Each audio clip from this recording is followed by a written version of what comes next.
डुबकी लगाएं।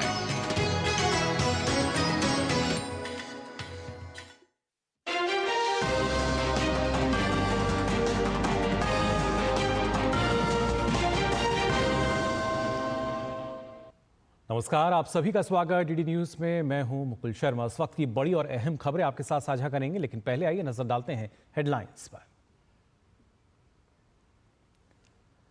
दिल्ली में 27 साल बाद सत्ता में भाजपा की वापसी के बाद मुख्यमंत्री के चेहरे पर सबकी नजर। प्रवेश वर्मा समेत कई नए चुने विधायक सीएम की दौड़ में शामिल। प्रधानमंत्री मोदी ने आबादी को दिया भरोसा, कहा नारी शक्ति को किया वादा होगा पूरा। यमुना को साफ करने के लिए हर संभव प्रयास की कही बात। वित्त मंत्री निर्मला सीतारमण लोकसभा में आगामी सप्ताह में पेश कर सकती हैं नया आयकर विधेयक। 6 दशक पुराने आयकर अधिनियम की लेगा जगह। मेक्सिको में बस और ट्रक की टक्कर में 41 लोगों की मौत। टक्कर के बाद बस में लगी आग, हादसे की जांच जारी। और भारत इंग्लैंड के बीच दूसरा वनडे कटक में आज सीरीज जीतने के इरादे से मैदान में उतरेगी टीम इंडिया।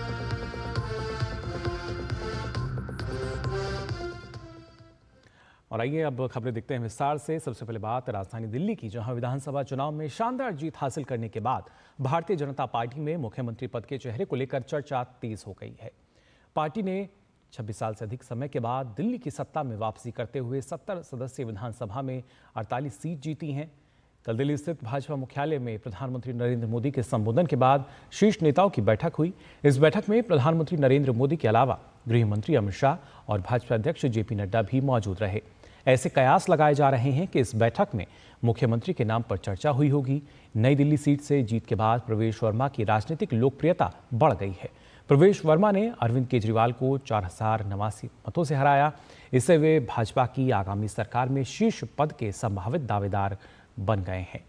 पार्टी नेताओं ने बताया है कि भाजपा की ओर से चुनाव जीतने वालों में कई अनुभवी वरिष्ठ नेता भी शामिल हैं, जो मुख्यमंत्री पद की दौड़ में शामिल हैं। मुख्यमंत्री की दौड़ में आशीष सूद और पूर्व राज्य महासचिव संगठन पवन शर्मा, दिल्ली भाजपा के पूर्व अध्यक्ष विजेंद्र गुप्ता और सतीश उपाध्याय का नाम भी शामिल है।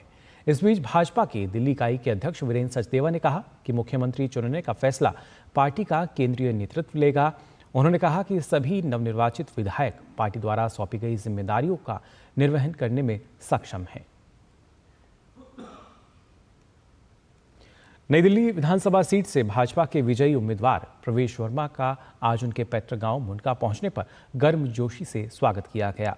मुंडका में उन्होंने दादा भैरव मंदिर में पूजा अर्चना की। प्रवेश वर्मा ने नई दिल्ली सीट पर अरविंद केजरीवाल को मात दी है। प्रवेश वर्मा ने कहा कि पूरी दिल्ली के लिए भाजपा की सरकार अच्छा काम करेगी और इसे एक बेहद सुंदर राजधानी बनाएगी। पूरी भारी दिल्ली को, सारे गांव देहात को हाथ जोड़कर आपका धन्यवाद करता हूं कि आपने एक एक सीटें भारतीय जनता पार्टी को जिताई और हमारी सरकार बनी है। ये सरकार दिल्ली देहात के लिए अच्छा काम करेगी, पूरी दिल्ली के लिए अच्छा काम करेगी। सारी कॉलोनियों के लिए जो भी काम हमारे नेता डॉक्टर साहिब सिंह वर्मा जी के अधूरे रह गए थे, जो उनके सपने थे, वो सारे कामों को पूरा करेंगे। हमारे प्रधानमंत्री नरेंद्र मोदी जी के विजन को आगे बढ़ाएंगे, दिल्ली में लेकर आएंगे। बहुत सारे काम करने, बहुत सारी चुनौतियां हैं। मेरे गांव का हमेशा बहुत आशीर्वाद रहता है। आपने मेरे चुनाव में भी आकर काम किया, उसका भी आपका बहुत बहुत धन्यवाद। और दिल्ली को एक बहुत ही सुंदर राजधानी बनाएंगे, ऐसी राजधानी बनाएंगे जिसको हम सभी पर गर्व हो। वहीं प्रधानमंत्री नरेंद्र मोदी ने दिल्ली विधानसभा चुनाव में भारतीय जनता पार्टी की जीत को ऐतिहासिक करार दिया और कहा कि अब राष्ट्रीय राजधानी एक दशक की आपदा से मुक्त हुई है। दिल्ली विधानसभा चुनाव में भाजपा की शानदार जीत के बाद पार्टी मुख्यालय में कार्यकर्ताओं को संबोधित करते हुए उन्होंने कहा कि इस जनादेश से स्पष्ट है आज दिल्ली में विकास, विजन और विश्वास की जीत हुई है। और आडंबर, अराजकता, अहंकार और दिल्ली पर छाई आपदा की हार हुई है। उन्होंने दिल्ली की जनता को आश्वस्त किया कि विधानसभा के पहले सत्र में महानियंत्रक एवं लेखा परीक्षक सीएजी की रिपोर्ट पेश की जाएगी और दोषियों को दंडित कर उनसे लूटे हुए पैसे वसूले जाएंगे। ज्ञात हो कि दिल्ली शराब नीति से जुड़ी सीएजी रिपोर्ट को विधानसभा में पेश न करने को भाजपा ने चुनावी मुद्दा बनाया था। विभिन्न मीडिया रिपोर्ट्स में दावा किया गया था कि सीएजी रिपोर्ट में कहा गया है कि दिल्ली शराब नीति से सरकारी खजाने को 2026 करोड़ रुपए का नुकसान हुआ है। इसके अलावा रिपोर्ट में शराब नीति के क्रियान्वयन में भी कई खामियां पाए जाने की बात कही गई है। इन आपदा वालों ने अपने हर घोटाले को छिपाने के लिए रोज नई नई साजिशें रची, लेकिन अब दिल्ली का जनादेश आ चुका है। मैं गारंटी दे रहा हूं, पहले विधानसभा सत्र में ही सीएजी की रिपोर्ट सदन में रखी जाएगी। भ्रष्टाचार के हर तार की जांच होगी और जिसने भी लूटा है उसको लौटाना पड़ेगा। ये भी मोदी की गारंटी है। साथ ही प्रधानमंत्री नरेंद्र मोदी ने अपने संबोधन में कहा कि दिल्ली को विकसित भारत की विकसित राजधानी बनाएंगे। साथ ही उन्होंने राष्ट्रीय राजधानी में विश्व स्तरीय शहरी अवसंरचना प्रदान करने का आश्वासन भी दिया। भाजपा रिफॉर्म और परफॉर्म की गारंटी देती है और जब इसमें हर दिल्ली वासी जुड़ जाएगा तो ट्रांसफॉर्मेशन और तेज गति से आएगा। हमें दिल्ली के विकास के लिए मिलकर काम करना है। हम कंधे से कंधा मिलाकर चलेंगे। हम मिलकर दिल्ली को विकसित भारत की विकसित राजधानी बनाएंगे। इसके साथ ही पीएम मोदी ने दिल्ली की आधी आबादी से किया वादा पूरा करने का भरोसा दिया है। उन्होंने कल कहा कि नारी शक्ति से किए हर एक वादे को पूरा करेंगे। आयुष्मान भारत और जन औषधि केंद्रों के कारण देश के करोड़ों लोगों को अच्छी स्वास्थ्य सुविधाएं मिल रही है। साथियों, देश की नारी शक्ति का आशीर्वाद हमारा सबसे बड़ा रक्षा कवच है। और आज एक बार फिर नारी शक्ति ने दिल्ली में मुझे अपना आशीर्वाद दिया है। चाहे उड़ीसा हो, महाराष्ट्र हो या हरियाणा हो, हमने हर राज्य में नारी शक्ति से किए हर वादे को पूरा किया है। आज इन राज्यों में करोड़ों माताओं बहनों को हमारी योजनाओं का लाभ मिल रहा है। मैं दिल्ली की मातृशक्ति से भी कहता हूं, चुनाव में उनसे किया वादा जरूर पूरा किया जाएगा। इस दौरान पीएम मोदी ने कहा कि मां यमुना हमारी आस्था का केंद्र है और हमारी सरकार मां यमुना जी की सेवा के लिए पूरी शक्ति से काम करेगी।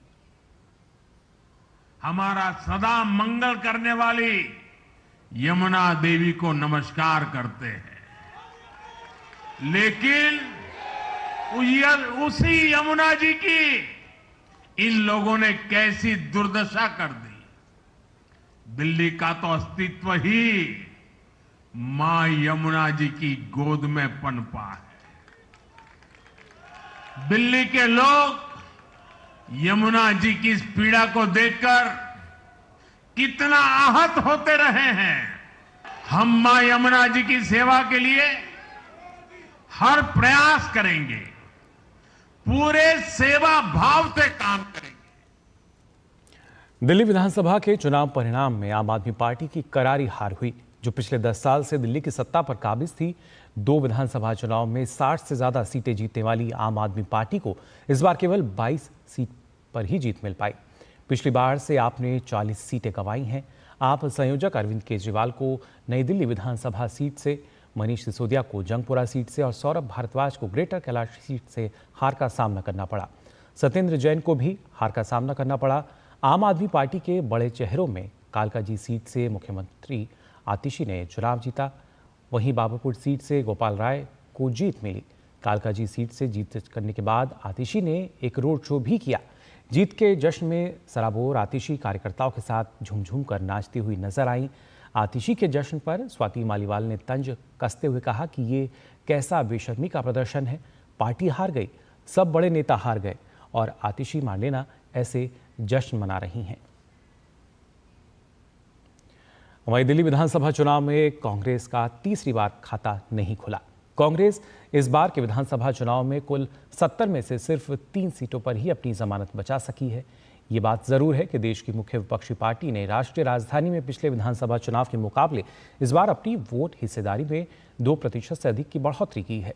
उसने करीब 6.4% वोट हासिल किए, जबकि 2020 के विधानसभा चुनाव में उसे 4.26% वोट ही मिले थे। कांग्रेस ने अपने इस प्रदर्शन पर निराशा जताई और साथ ही कहा कि उसने 2025 के विधानसभा चुनाव में अपनी उपस्थिति दर्ज कराई है और 5 साल बाद सत्ता में वापसी करेगी। कांग्रेस के जो 3 उम्मीदवार दिल्ली में अपनी जमानत बचाने में सफल रहे, उनमें प्रदेश कांग्रेस कमेटी के अध्यक्ष देवेंद्र यादव, कस्तूरबा नगर विधानसभा क्षेत्र से कांग्रेस उम्मीदवार अभिषेक दत्त और नांगलोई जाट सीट से रोहित चौधरी शामिल हैं। संदीप दीक्षित, अलका लांबा, कृष्णा तीरथ, मुदित अग्रवाल, हारून यूसुफ और राजेश लिलोठिया ऐसे नेता रहे जो अपनी जमानत बचाने में विफल रहे।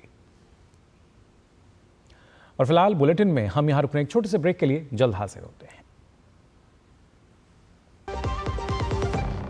एक ऐसा तबका जो रिटायरमेंट के बारे में आज भी बिल्कुल नहीं सोचता, वो है औरतें। औरतें कमा के भी वनरेबल हैं। सो एनपीएस एक इक्वालिटी ला रहा है। हम सब एक बराबर प्लेटफॉर्म पे हैं। अपने बेहतर कल को सुनिश्चित करने के लिए एनपीएस जरूरी है।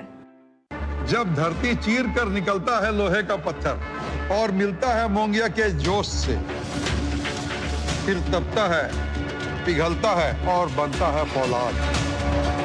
अब होता है सरिया सारी खूबियों के साथ। मोंगिया स्टील, मजबूत देश का मजबूत सरिया। ब्रेक के बाद आप सभी का एक बार फिर स्वागत। डीडी न्यूज पर आइए खबरों में आगे बढ़ते हैं। वित्त मंत्री निर्मला सीतारमण ने उम्मीद जताई है कि वे आने वाले सप्ताह में लोकसभा में नया आयकर विधेयक पेश कर सकती हैं। ये विधेयक 6 दशक पुराने आयकर अधिनियम का स्थान लेगा। राज्यसभा में पेश होने के बाद विधेयक पर व्यापक विचार विमर्श के लिए संसद की स्थायी समिति के पास भेजा जाएगा। प्रधानमंत्री नरेंद्र मोदी की अध्यक्षता में केंद्रीय मंत्रिमंडल ने शुक्रवार को इस विधेयक को मंजूरी दे दी।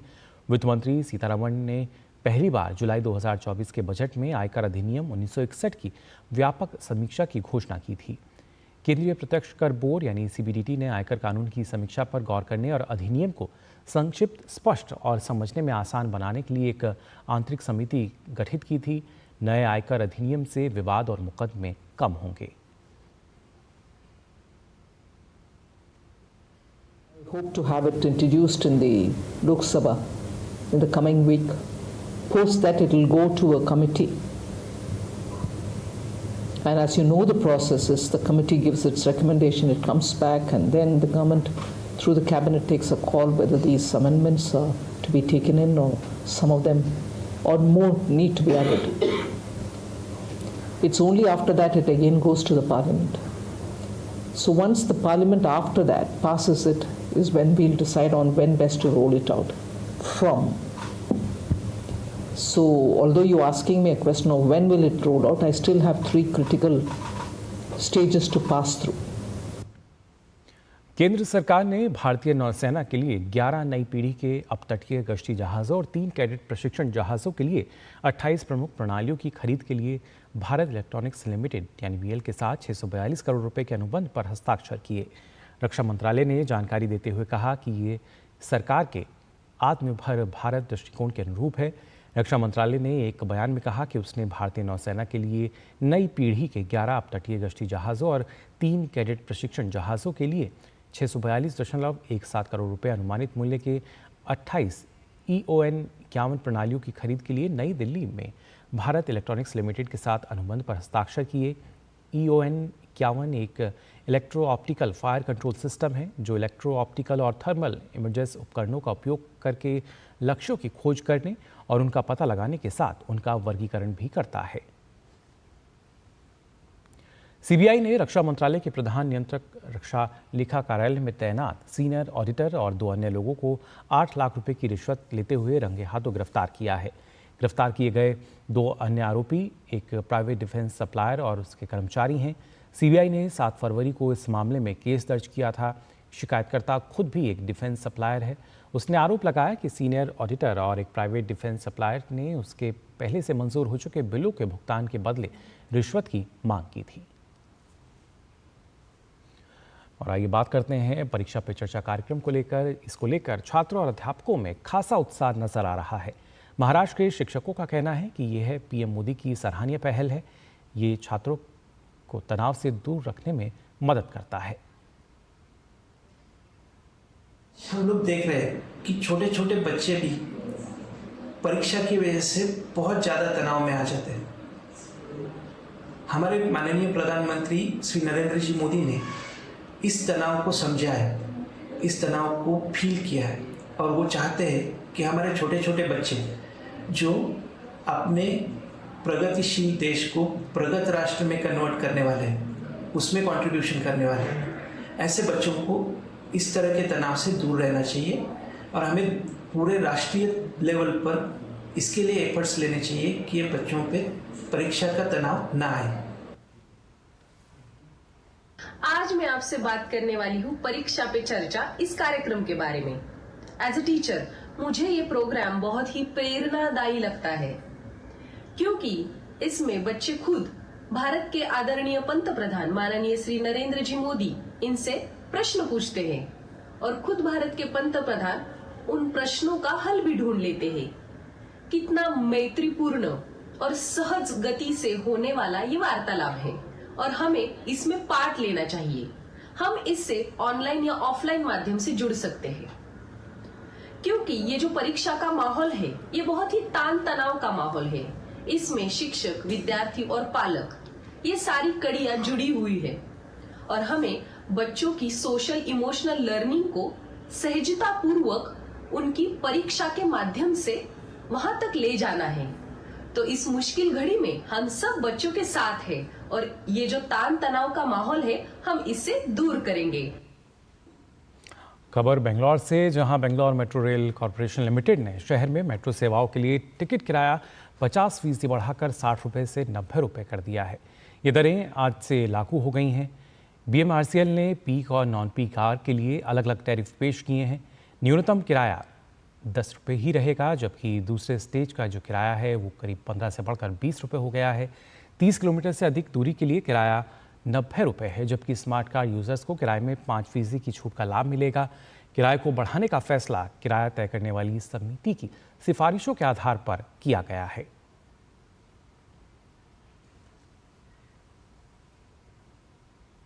और वहीं खबर मेक्सिको से भी, जहां दक्षिणी मेक्सिको में बस यातायात दुर्घटना में 41 लोगों की मौत हो गई।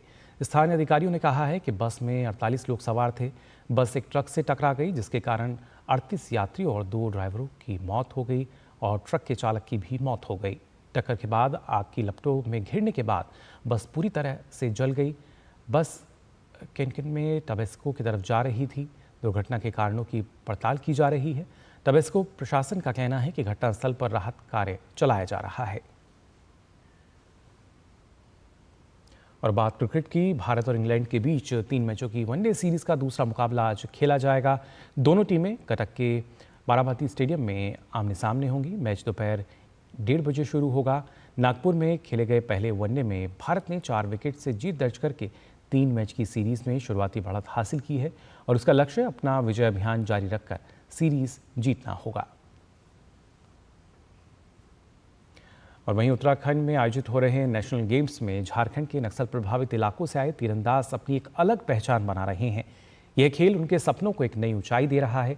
ये खिलाड़ी पदक भी जीत रहे हैं और दूसरे खिलाड़ियों के लिए प्रेरणा का बड़ा स्रोत भी बने हुए हैं। पेश है हमारे संवाददाता गौरव कुमार की एक खास रिपोर्ट। 38वें राष्ट्रीय खेलों में देश के कोने कोने से खिलाड़ी आए हुए हैं। राष्ट्रीय खेल जिसमें पूरे देश की विविधता में एकता की तस्वीर को बखूबी देखा जा सकता है। इन खेलों में झारखंड की टीम भी हिस्सा ले रही है। ऐसे में झारखंड के नक्सल क्षेत्र से आने वाले तीरंदाजों ने सबका ध्यान अपनी ओर आकर्षित किया है। झारखंड के नक्सली क्षेत्र से आने वाले ऐसे कई खिलाड़ी हैं जिनके परिवार में कोई किसानी करता है तो कोई मिस्त्री का कार्य करता है। इसके बावजूद राष्ट्रीय खेलों में ये खिलाड़ी अपनी प्रतिभा का जोरदार प्रदर्शन कर रहे हैं। हम लोग का आने जाने के लिए बहुत दिक्कत होता है और फिर भैया के साथ आना जाना करते हैं तो घर पे भी बहुत हालत थोड़ा खराब था। तो वही पापा तो उधर किसान है तो वो खेत तरफ ही रहते, मम्मी चलाती है होटल तो वो होटल पे ही रहते, शाम में आके उनको हेल्प करती हूँ मैं। और जब प्रैक्टिस करने जाती हूँ तो कभी कभी भैया स्कूल चले जाते हैं तो हमको अकेले जाना पड़ता है। और हम सुबह साइकिल से घर निकलते हैं तो रास्ता में जाते रहते तो कोई भी आ जाएगा कुछ करेगा बोल के डर लगता है, लेकिन फिर भी मेरे अंदर वो नहीं था कि कुछ होगा बोल के हम पूरा कॉन्फिडेंस के साथ जाते हैं। और शाम को 4 बजे लौटते तो मेरा घर वाला लोग ने पूरा सपोर्ट करते हैं आर्चरी करो बोल के।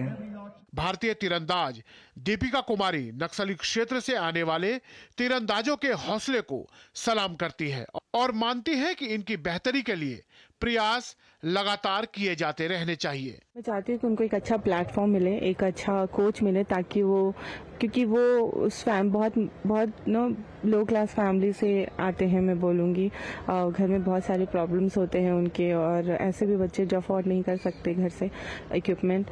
तो मैं बोलूँगी कि वो जितना जल्दी हो सके उनको एक अच्छा प्लेटफॉर्म मिले, एक अच्छा कोच मिले, ताकि वो अपने आप को और अच्छा अपना टैलेंट दिखा सके। ऐसे इन सभी का मानना है कि केंद्र सरकार की पहल से तीरंदाजी में उनकी स्थिति में सुधार हुआ है।